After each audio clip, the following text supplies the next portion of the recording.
नमस्कार दोस्तों, welcome to sporting angels educational spectrum. आज हम कर रहे हैं मैथमेटिक्स में 9th क्लास की एनसीईआरटी और हमने क्वेश्चन नंबर 5 लिया है एक्सरसाइज 8.2 का। Let me read out the question for you. In a parallelogram ABCD, E and F are the midpoints of sides AB and CD respectively. You can see the figure. Show that the line segment AF and EC trisect the diagonal BD. तो हमें दिया हुआ है एक parallelogram ABCD. We are given a parallelogram ABCD in which E is the midpoint of AB and F is the midpoint of CD. हमें prove क्या करना है? We have to prove that DP is equal to PQ is equal to QB. In other words, you can say that AF and EC trisect BD. This is what we have to prove. देखिए, इससे पहले mid point theorem और mid point theorem का converse आपको पता होना चाहिए। Mid point theorem क्या कहती है? मिड पॉइंट थ्योरम कहती है इन a triangle, the line segment joining the midpoints of two sides of a triangle is parallel to the third side. अब कन्वर्स क्या कहता है? कन्वर्स कहता है in a triangle, if from midpoint of one side of a triangle a line is drawn parallel to the second side, it bisects the third side.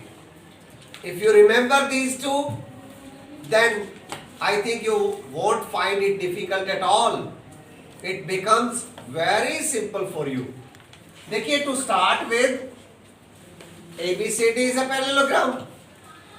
और अगर ये parallelogram है तो that means AB is equal to CD and AB is also parallel to CD.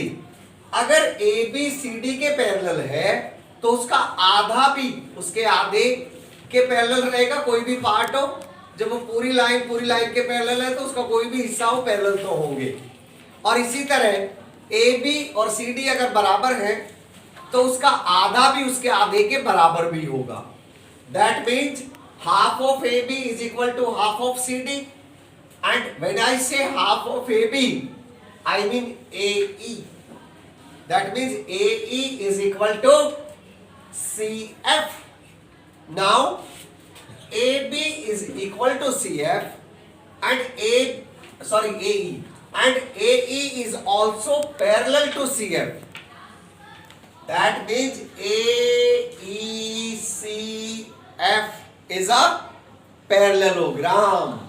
And once we have termed it as a parallelogram, that means these sides AF and EC are also parallel.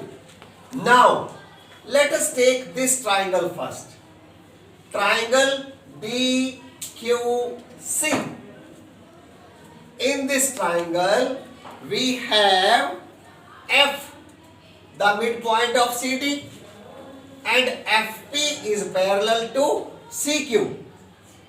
A line from the midpoint of one side drawn parallel to another side bisects the third side. That means DP is equal to PQ. अब हमारे पास DP और PQ तो बराबर आ गए।